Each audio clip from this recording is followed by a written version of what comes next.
ఆసుపత్రులకు good news. Network ఆసుపత్రులకు AP సర్కార్ బకాయిల చెల్లింపు ప్రక్రియను ప్రారంభించింది. ఒప్పందానికి అనుగుణంగా ప్రాథమికంగా 25 ఆసుపత్రులకు 62 కోట్ల రూపాయలను ఏపీ సర్కార్ విడుదల చేసింది. బిల్ డిస్కౌంటింగ్ అగ్రిమెంట్ విధానంలో 1000 కోట్ల రూపాయల జమ చేసేలాగా ఏపీ సర్కార్ నిర్ణయించింది. ప్రత్యేక పోర్టల్ ద్వారా ఇప్పటివరకు 323 ఆసుపత్రుల యాజమాన్యాలు దరఖాస్తు చేశాయి. ఒప్పందానికి అనుగుణంగా 25 ఆసుపత్రులకు 62 కోట్లను చెల్లించారు.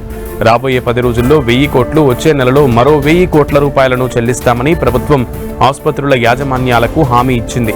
బకాయిలు పేరుకుపోయినన్న కారణంతో ఈ నెల ప్రారంభంలో ఏపీ స్పెషాలిటీ హాస్పిటల్స్ అసోసియేషన్ రాష్ట్ర వ్యాప్తంగా ఎన్టీఆర్ వైద్య సేవలను నిలిపివేసింది. ప్రైవేట్ ఆసుపత్రులకు ప్రభుత్వం దాదాపు 3500 కోట్ల రూపాయల వరకు బకాయిలు పడినట్లుగా ప్రైవేట్ ఆసుపత్రుల యాజమాన్యాలు తెలిపాయి.